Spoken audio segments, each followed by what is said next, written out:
Welcome to Community in Code, a show where we talk to the humans behind the commits.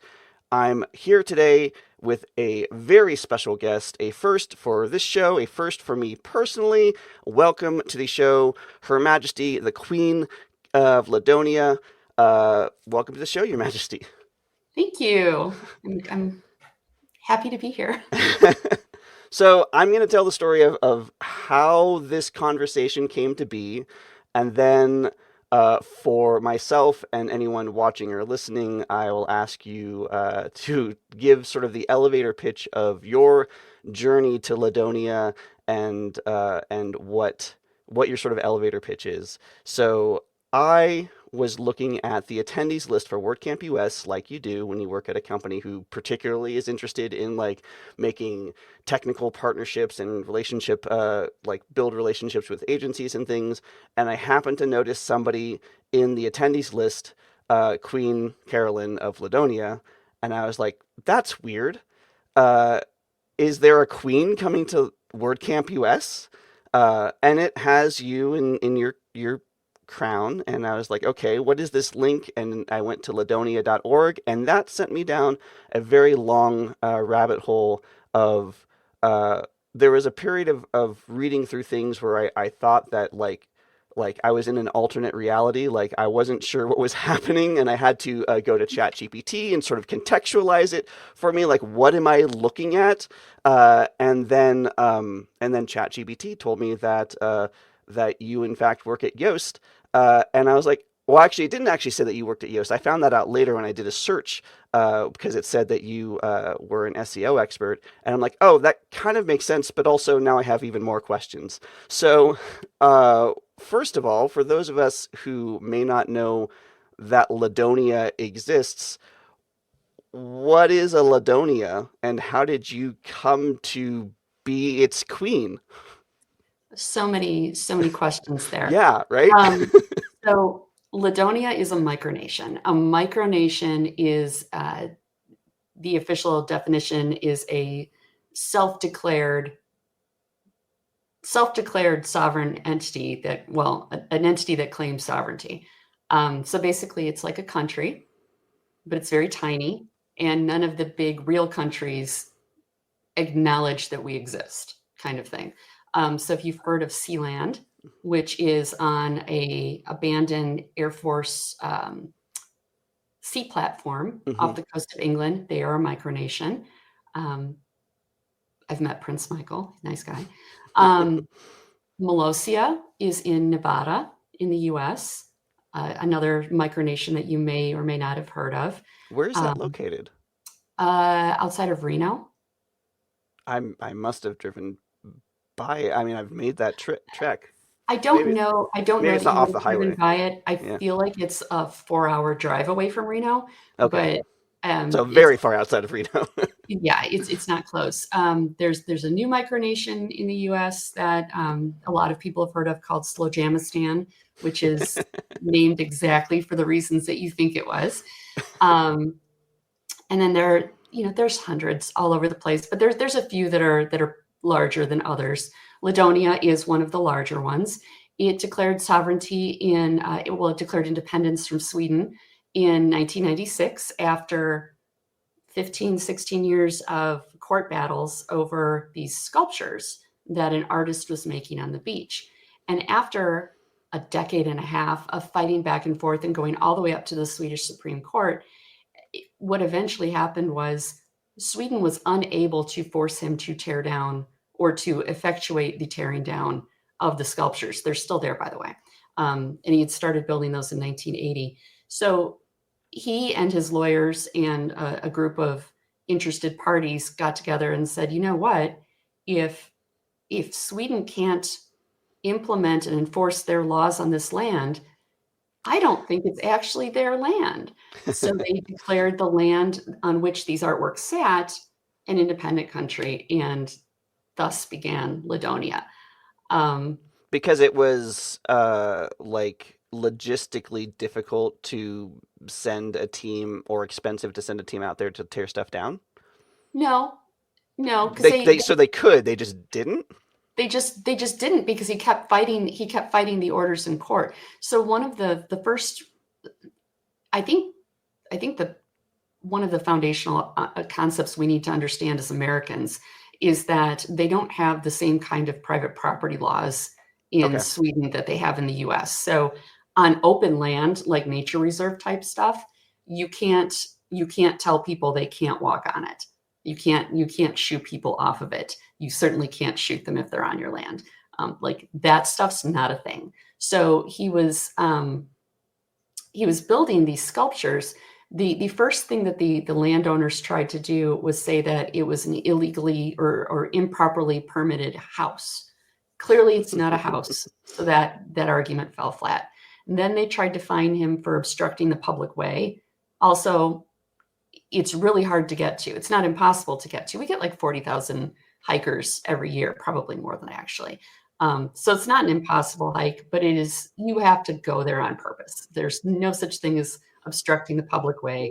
You're going there on purpose, and so so that also fell flat. I forget what they actually successfully fined him for, but it was a civil complaint. It wasn't a criminal complaint. He was acquitted of all the criminal charges. The fine he ended up getting was basically like $1,000 US, which is kind of a slap on the wrist, right? Um, at one point, they did send a wrecker via water to steal one of the sculptures. There was a smaller sculpture that was capable of being extracted. It was like a cement. It was supposed to be the navel of the world, Omphalos, um, and they were going to take it and put it in a museum, but they broke it in the process. But they sent a wrecker out and they tried to steal it, and it's been set on fire before. Like, and they've sent out firefighters to put out the fire, which is baffling. So it's not impossible to get there. People go out there all the time. They could have torn it down if they wanted to, but they didn't. So anyway, that was the foundation, effectively, of Ladonia. It started out, so 1996, there wasn't a lot of internet. Hmm. Um, Within the first year, they had a little over 1,000 people in the area that wanted to be citizens. So at that point, they proposed and ratified a constitution. They elected a queen. The form of government they decided on was a constitutional monarchy. So we had a queen and we had a president at the time. I was not the first queen. I'm actually the second queen. Uh, and shortly thereafter, they had a minister who was very good with internet stuff. That was how the Hmm. internet presence started. Once the internet presence was established, though, interest and awareness of it really kind of took off. We started getting tons and tons of applications from all over. Um, there was a big scandal where there were like 6,000 Pakistanis that wanted to sign up for citizenship. They had to shut down all the forms because they didn't understand that it wasn't a place that they could come live. Hmm. That made the BBC. That made a whole bunch of like CNN. It was all over the news. That was also very helpful in terms of spreading awareness. But that's essentially how I became aware of Ladonia. I became aware of it in 1997-ish. So in 1994, I was involved in co-founding an internet service provider. And you know, it wasn't really there wasn't really a lot of web browsing back then because the web wasn't public until April of 95. But I was there at the beginning, so I was on the computer a lot. I did a lot of Hmm. tech support, of sitting around. I had 2 T1s. Like I was all over the internet You're all the set. time. Yeah. So our company was mentioned, or we had a little blurb about us in an issue of Wired, and it was the same issue that Sealand was in. And that sort of sent me down the rabbit hole of micronations because I started researching Sealand. That's how I found Ladonia. Ladonia said that they were looking for people to help, build their government and design their government. And I was in political science at Purdue at the time. And I said, why? This sounds like something I might enjoy. I will apply for citizenship. So the citizenship application was actually really long, and part of it was you had to contribute your creativity. So being the overachiever that I am, I wrote this like 20-page business case on why Ladonia should annex Gary, Indiana, all the wonderful benefits of Gary, Indiana. And then I researched the political pathway to getting Indiana to release Gary to a foreign country, and then have the federal government approve that divestiture. Anyway, so I turned that in. They wrote back to me and said, "We would love to have you as a citizen. By the way, we loved your contribution. Would you like to be a cabinet minister?" And naturally, I said, "Absolutely, I would love to be a cabinet minister. Let's do this." So that was how I joined. And I joined, I think it was official in 98, 99. That explains something because, well, what is your? I think that I know because I remember looking at it on the list, but for everyone else, what is your cabinet title, or what was your cabinet title? My cabinet title, I was the Minister of Customizations and Gary. Uh-huh. Yeah. Yeah. I have a friend named Gary, and I was very confused by this as well. And I said, but she's the Minister of Customizations and Gary, so I guess she's your minister. And he's like, I, and he decided that that meant that he should start a Gary newsletter, um, he could absolutely have a Gary. for all the Garys. He should become a citizen, and I could give him, he could be my successor in the ministry of Gary. That's an interesting and enticing idea. I'll have to let him know. So yeah, But that's how I came to Ladonia. I mhm. was there for 11 years before there was the constitutional crisis that put me on the throne. Um, the queen that we had, we say that she disappeared. She kind of didn't want to play anymore. Mhm. Um, she fell off the face of the map, wouldn't return phone calls. The Constitution says, though, that the cabinet with a supermajority vote can abdicate in absentia the queen. That was And in place before this happened. oh yeah, that was in the part of the original Constitution that was ratified in 1997. So So there obviously were folks were thinking about the possibility of, like, yeah, if somebody just kind of falls off the map, then we well, need falls to. off the map or like goes crazy with power. There has to be you always have to kind of anticipate that something is going to go pear-shaped and you're going to have to get rid of somebody against their will. Not everybody is going to be a nice person all the time. And we'd already had situations where there were presidents that have sort of been bullied out of office before their time. Nothing requiring a forcing of them out of office, though. It was more of a, you can go by the stairs or you can go by the window, your choice, and they took the stairs. The queen, though, she just sort of vanished. So the cabinet voted her off the throne, and that made her heirs ineligible as well, which created a vacancy. The Constitution says when there's a vacancy on the throne and no eligible heirs, they take nominations from the cabinet, and the only people that can be nominated are citizens who are also women, because we only have queens in Ladonia. Men are not allowed to take the throne. So I was nominated. There were 5 other candidates nominated, one of which, though, was Angelina Jolie, and that doesn't really count. So I successfully petitioned to have her removed from the ballot on the grounds that she's not already a citizen. So I Fair. didn't think that would be fair. Then there was an election. The voting lasted for 2 weeks, longest 2 weeks of my life. And then I won. And Were you looking forward to being queen? Were you kind of apprehensive? What does that 2 weeks look like? it was weird. And I was nervous. And I remember asking my husband, I'm like, this is weird. I should not do this. He goes, it's weird, but why not? Like, how often does someone approach you and say, here, would you like to wear a tiara? I mean, obviously your answer is yes. I'm like, well, I mean, but I might have to do stuff, like go places and do stuff. And he goes, it'll be fun. It'll be fine. We'll do this. But I was nervous, and I was, because I don't like to lose. Even if I didn't want to do something in the first place, I don't want to lose. That's no fun. And because they were all in Europe, a lot of the voting changed and happened in the middle of the night for me. So I would spend a lot of nights awake, refreshing things, Like you checking, do. Yep. as one does. Yeah.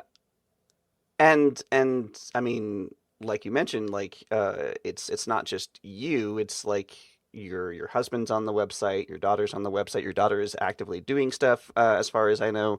Like this is it. This is like your queen for life. Do you anticipate like voluntarily abdicating at some point in the future, or are you full on in it? Like, is this how does that like what does the math of that look like?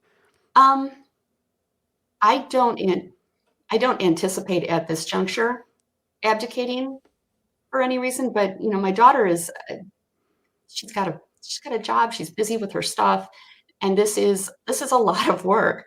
I think part of the reason it's so much work is because I do most of the internet-y parts of it.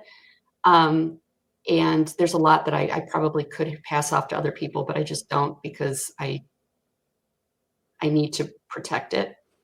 Um, but it is a lot of work and it's not cheap. It would be irresponsible to use country money to, to handle travel or to handle any of the other Mm. expenses. So I have to be able to fund it myself. I just don't know. I wouldn't want to dump that on her before she's ready or interested in it. And I'm still capable of doing it. So I'm going to continue running the show until I can't run the show anymore. But you also have a normal job inside ostensibly the WordPress or greater web industry. How does so? It sounds like kind of you're working two jobs. Like you have your day job, and then you put on your crown, and then you have your queenly duties.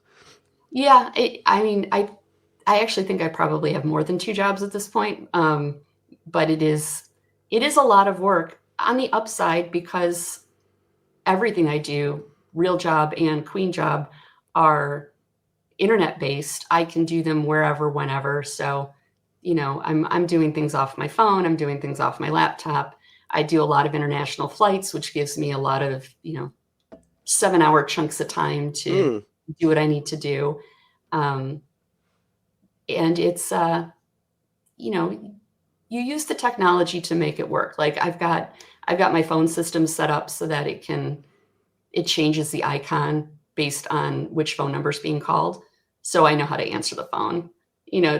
Those kinds of things, and then the emails and ChatGPT has been great actually because the translations are so much better than they were before. So Mm. I'm able to clear the inbox much quicker than before. Um, but yeah, I do I work all the time. I'm at my computer at 6 in the morning. I'm lucky if I go to bed at 9. It's and by go to bed I mean get off the computer because it's Right. it's pretty much up and then straight to the bed kind of Yeah. thing. Yeah. Um, it's busy. Yeah. Um, Obviously, you could have entered in your information in the attendee registration form as your normal Yoast position occupying self. Are you attending as like will you be wearing a crown? Like, are you attending as royalty, or you just wanted to sort of do more to? You mentioned earlier about um, trying to get the algorithm to sort of recognize you as the Queen of Ladonia. Was it Well, and the algorithm already recognizes me as the Queen of Ladonia. That's not an issue. You type in who is the Queen of Ladonia, there's a picture of me. So I'm not worried about. Um, I was looking at I I knew that I was going to be going on behalf of Yoast anyway. I assumed that they would be buying me a ticket. But when I was poking around, I noticed that there was a list of all the attendees. And I wasn't sure if that was everyone or just a select few. And there was a link. And I said, well, I could use some more backlinks to Ladonia. I think I have an account here. Let me just, how much is it? $100? I can do $100. Um, so it was more a test to see if the link would show up. And then I um, I figured let's roll with it. It'll be fun. So do you have a ticket as your Yoast self? I don't know if they went ahead and got me one or not, actually. Um, they probably thought they didn't need to because Yeah, I I already mean, have one. yeah. Um, I don't know. I'll have to check. I honestly, I just got back. What's today? Tuesday.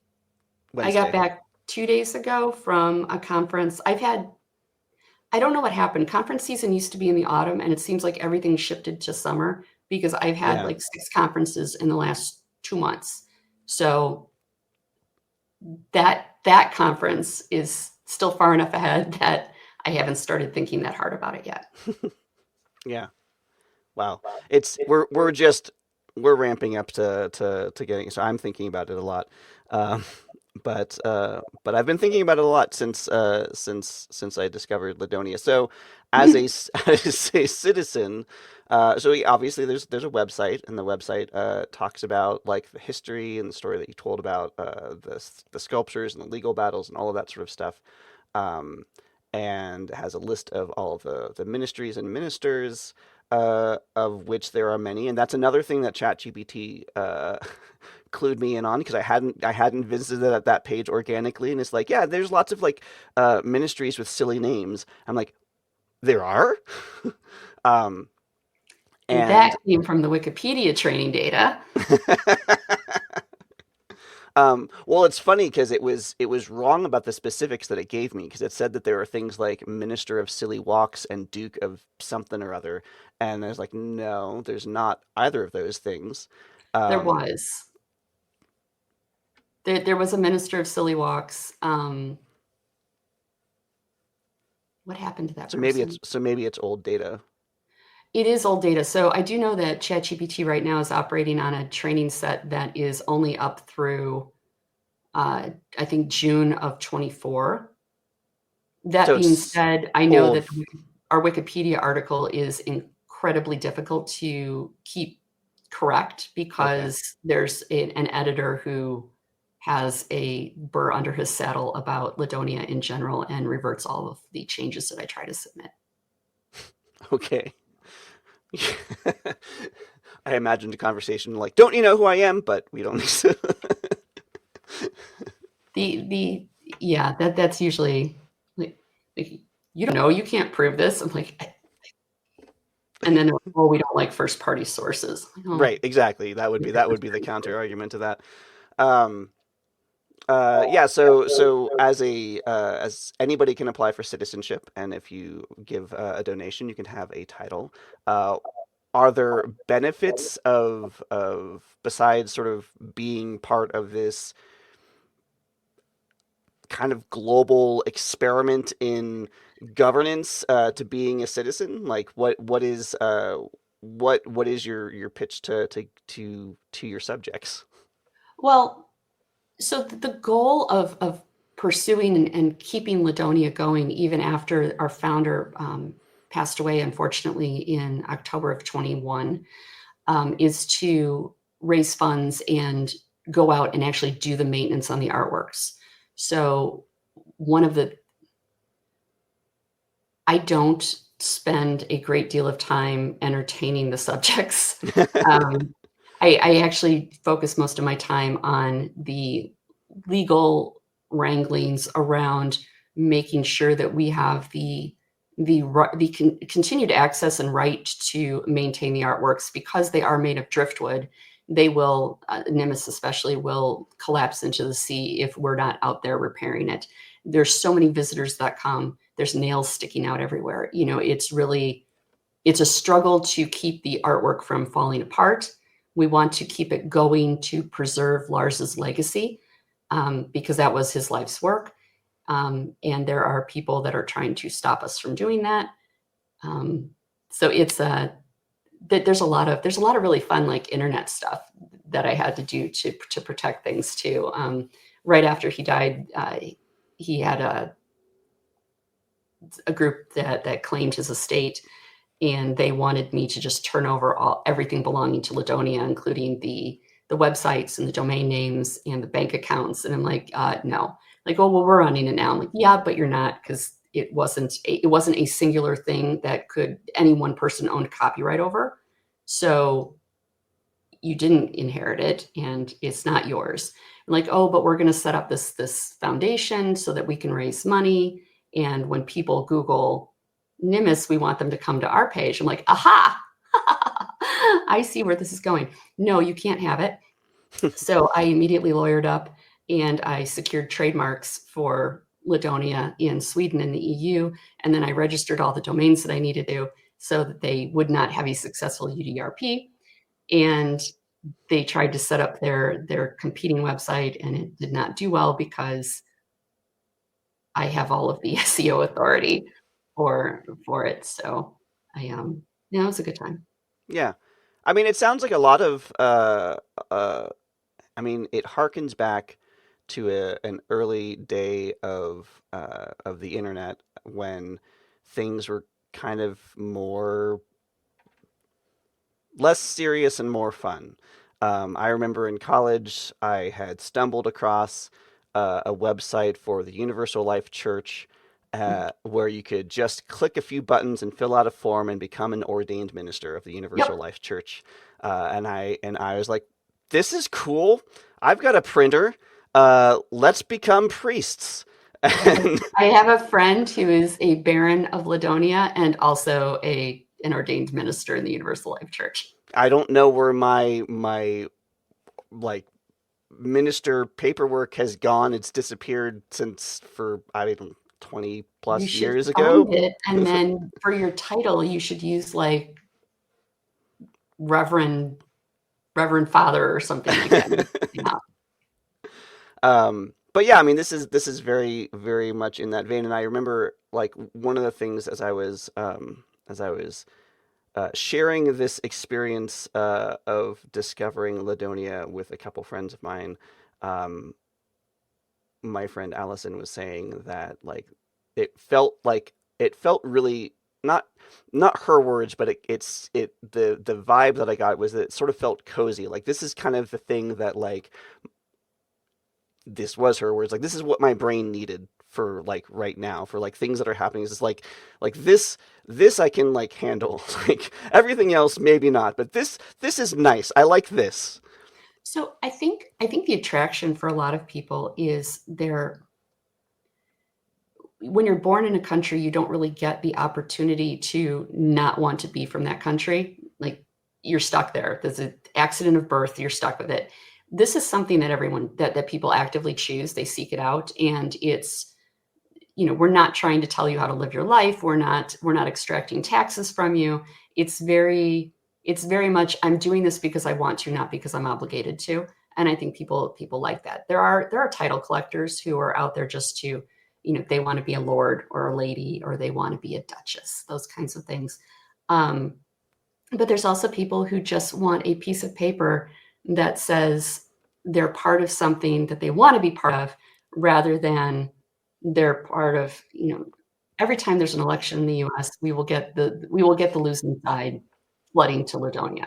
Mm. Um, which is interesting because we end up with a lot of citizens with very conflicting views, but they all kind of want the same thing, which is to be able to say that they're not from here. um, and they want a piece of paper that shows that.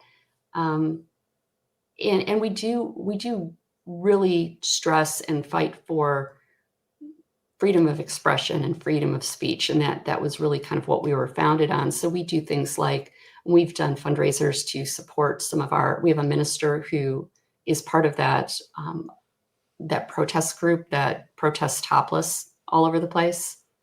She goes to those things, and we've run GoFundMe's and fundraisers for her, so to send her to some of these protests, maybe to bail her out once in a while, that kind of stuff. Um, so I think people are attracted to that. I think we do have a pretty large LGBT contingent, and I know that particularly for our trans friends, they like having this certificate that shows them as they want to be, without having to go through all sorts of hoops and legal and expensive illegal things to get it done. So I think that that's something that's attractive to people that are looking for an alternate nationality, a chosen nationality, you know. Hmm. Um, and we do have we try to do things. We've not been as successful in the small local get-togethers as I would have hoped, but we have done some. We've done some ennoblement ceremonies in Las Vegas. That was a lot of fun. Everybody was dressed up. We went into the one time we did it at the in the lobby at the was it the Bellagio? No, it was at the Wynn. With all the trees and the lights, and it was very pretty, and people took pictures, and it was a good time. So we try to do fun things. Um, what what is what is a you talked a little bit about like the legal stuff. What other sort of um, I guess queenly duties like the day in the life of a queen kind of look at? Like I don't probably will. It is unlikely that I will speak to a queen again, unless I guess that's maybe I shouldn't set myself up for failure. Well, I mean, I would imagine that what I do is radically different from what a normal queen, much less a normal queen regnant, would do. Um, Most queens in the universe these days are consorts, so they're the wife of the king. Because we don't have kings, I'm the head honcho, so I'm like Queen Elizabeth was. You know, Yeah. I'm at the top of the pile. Um, but I do a lot of, I would say, the administrative tasks that um, normal normal monarchs don't do. Um, It's one of almost more like the leader of a nonprofit or a company or an organization And sort we of are a thing. nonprofit. So Yeah. we have I established a nonprofit organization in the US to keep the funds and the activities separate from my personal business. So we have the Ladonia Foundation, and actually I just got my IRS letter. Never been so happy to get an IRS letter in my entire life. Yesterday, I'm always afraid when I open them that I'm like, oh, this one's good. We have been granted official recognition from the federal government as a public charity. So we're a 501c3 organized under 509A2. 509A2. Yeah, that's right. Um, so we're for reals in terms of being a legitimate charity. Donations donations to be a noble are tax deductible now if you're a U.S. citizen. So Oh. all of that is very good.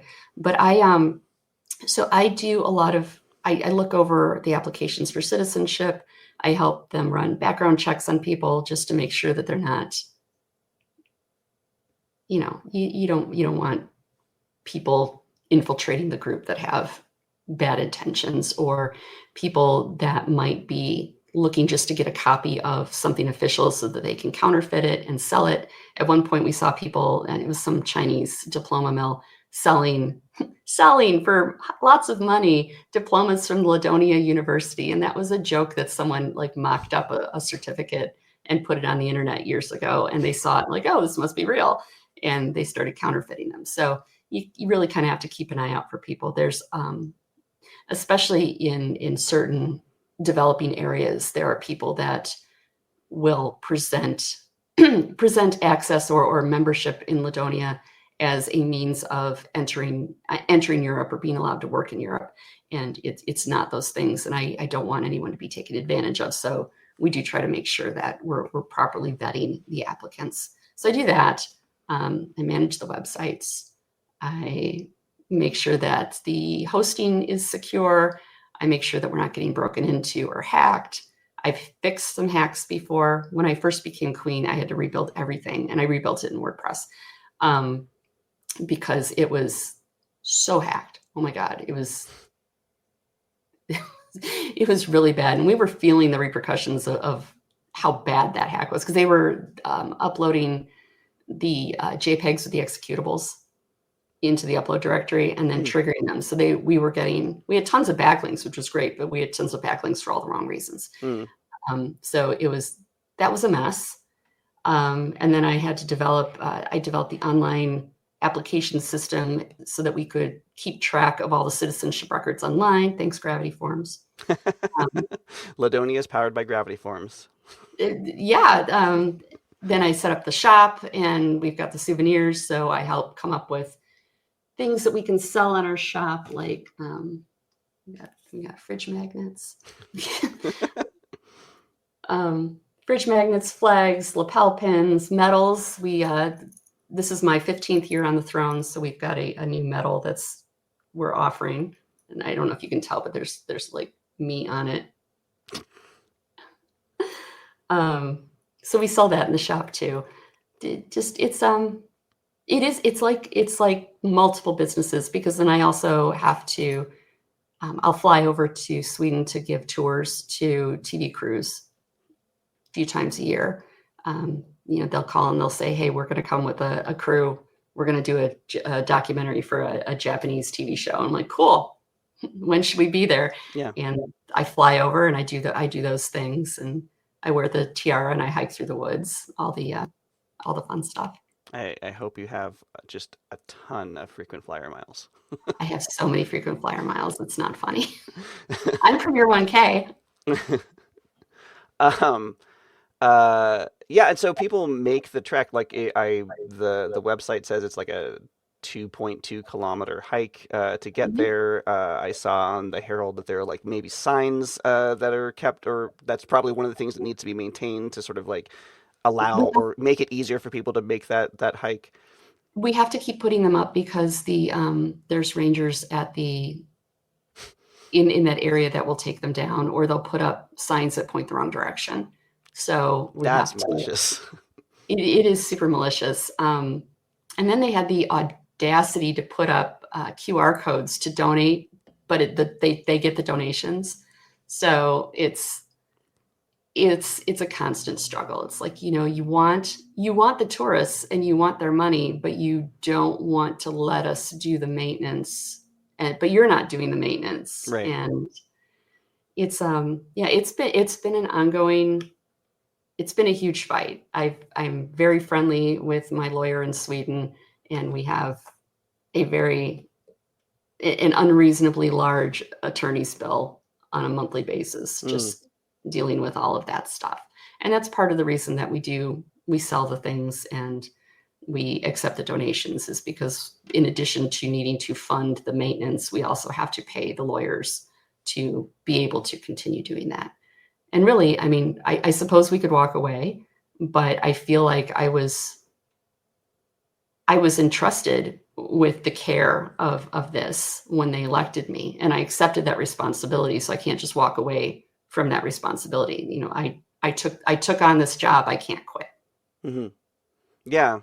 In this conversation, I we've you've I've tried not to myself use phrases like real or normal, or but I've Thank you. heard I you say this appreciate thing. that. Yeah, no, I mean because I want to like give it the respect that it is, but I've heard you say those things, and so there is like this um it's a level of tongue in cheekness, but also it feels like no, we're still actually trying to do the thing too. It's like we're doing the thing and we're self-aware that we're not a recognized nation, but we're still going to do this because it is a collective, like it's still a group or an organization that is greater than it's some like it's a single thing. It's a some collection of individuals.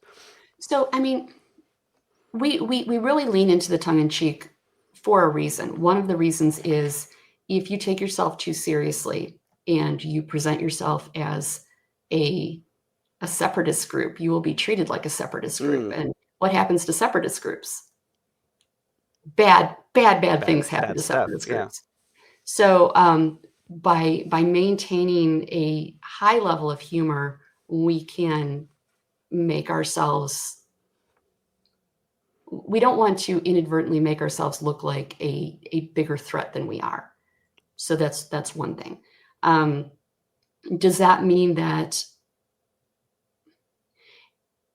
one of the things that I learned, in business, I started in business at a very young age, and political science, going through everything is very arbitrary. Yes, there are rules, but why are there rules? There's rules because somebody made the rules, and they usually make the rules to preserve the status quo and protect what they want.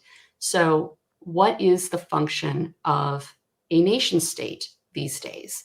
It used to be to provide protection. It used to be to provide services and whatnot for its residents. But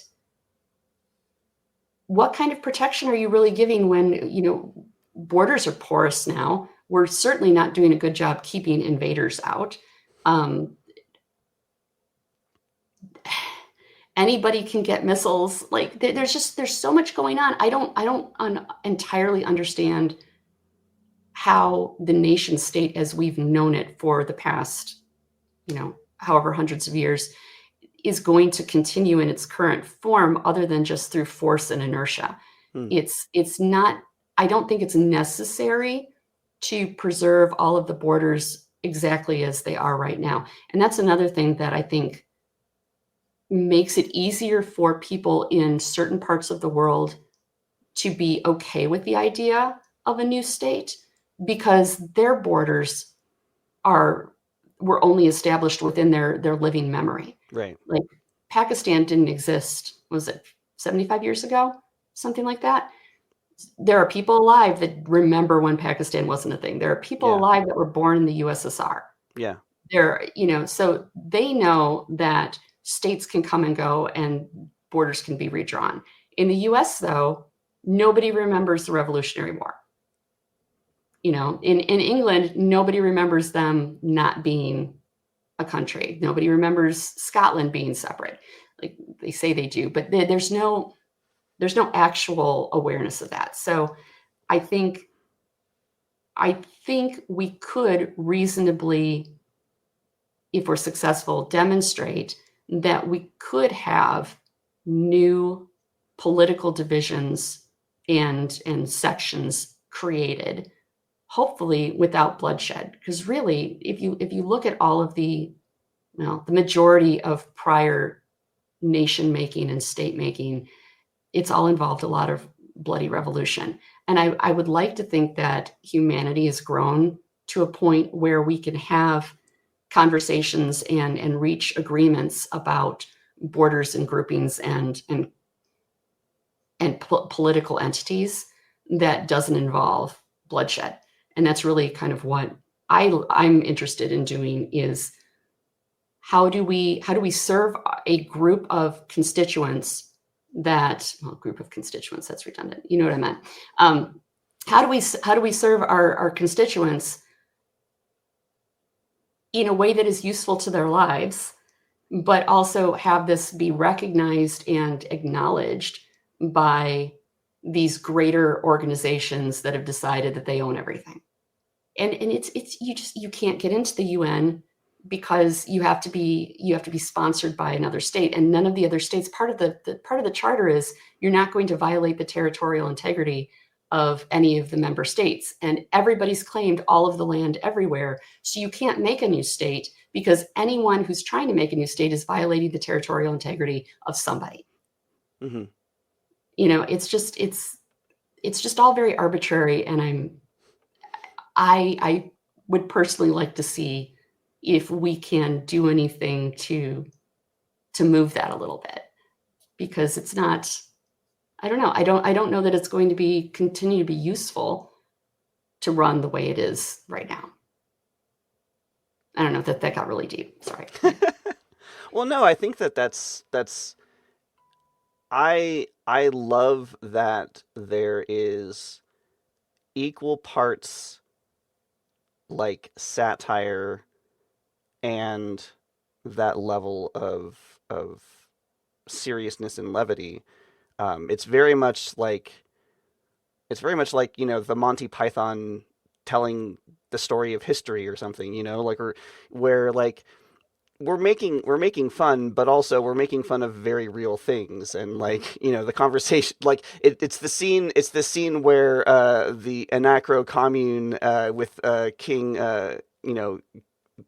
King Arthur and the anarcho-communist conversation, which it's a very real conversation, but it's a very hugely ridiculous, like surreal, like this wouldn't happen, but it like it's bringing up very real things, and I think that that's the perfect delivery mechanism for like actual sort of social or political commentary is through humor. And I I was working on a book.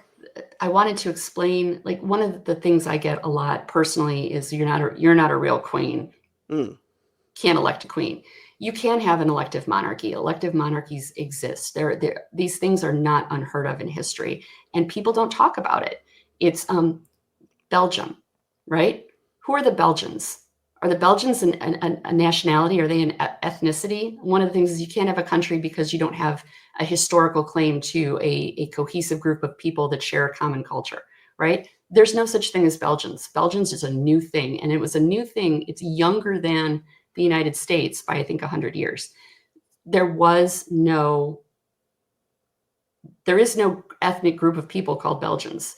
There's like a bunch of different states, and they were all part of either France or Denmark or Flanders and Germans, and they're all like kind of mishmashed in this little area. And because they were trying to get away from, being tossed back and forth, I think it was between France and the Danes. I'm spacing on some of the details. They eventually decided to try to make their own country, and they tried to do it twice. The second time stuck. They elected a king. Was he always the king? No, they elected him. That was an election. Um, the Vatican is an absolute monarchy, and that monarch is the Pope, and he's elected every time because they're priests and they don't have children. But that's another story. Um, Mexico had an emperor, and the emperor was just installed by Napoleon, I think. Yeah, it was one of the younger brothers of the Habsburg Empire.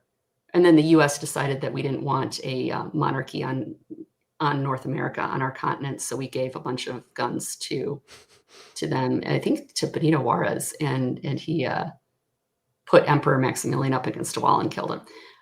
But anyway, that's another story. There's a lot of things. So when I get this pushback, like you can't do X because of Y, I can think of historical precedents where absolutely I can. mhm. And this doesn't make it not real. This just makes it not something you're used to seeing. So Yeah, just because something's not familiar to you doesn't make it fake. yeah, Does that make sense? yeah, yeah, absolutely. Well, thank you so much, Your Majesty, for coming on my humble little show. Do you have any sort of parting thoughts or links that you want to share, or anything that you would like to say for anyone that finds this podcast episode or this video on the internets? Oh, geez.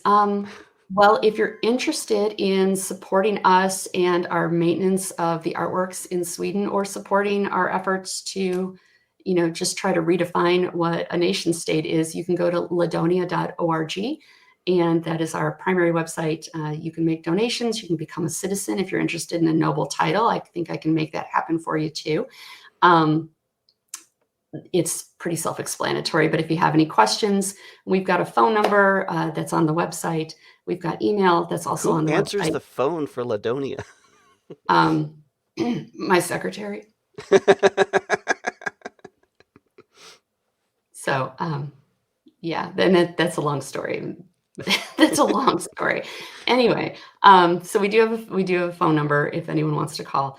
I'll be at WordCamp, so you can probably find me at the Yoast booth if you look hard enough. I will not be wearing the crown because you don't wear diamonds in the daytime, for one thing, and you also don't wear the heavy duty jewelry when you're not in white tie or at a state event, and this does not qualify as those things. So I will not be wearing the uh, the big heavy hardware. I am learning so much about royal protocol. Oh my gosh, I have a protocol officer who helps me pick wardrobes, tells me what I need to wear when. There's like, so I get a lot of awards. I have a lot of orders and medals that I've received from other places, and there's a protocol in terms of what you wear in what position in what combination based on where you're going, who's hosting, and who you're representing. So he's got like this line, IKEA line drawing basically of a lady in a gown, and be like, okay, you wear this sash, you wear it left to right or right to left, and then you wear these pins in this location. He like colors it in for me, so I have a color coded map of what I'm supposed to pack and where I'm supposed to attach it to the dress. So it's I have learned a great deal through the course of this adventure. Well, thanks again for your royal benevolence and also for coming on to my show. And I'll see you in a month at WordCamp, although that will have already happened by the time this episode comes out. But yeah, anybody who's watching or seeing this can go to ladonia.org and learn all the things and go down the rabbit hole that I went down. And again, thanks for coming on, and we'll see you on the internet. Thanks for having me.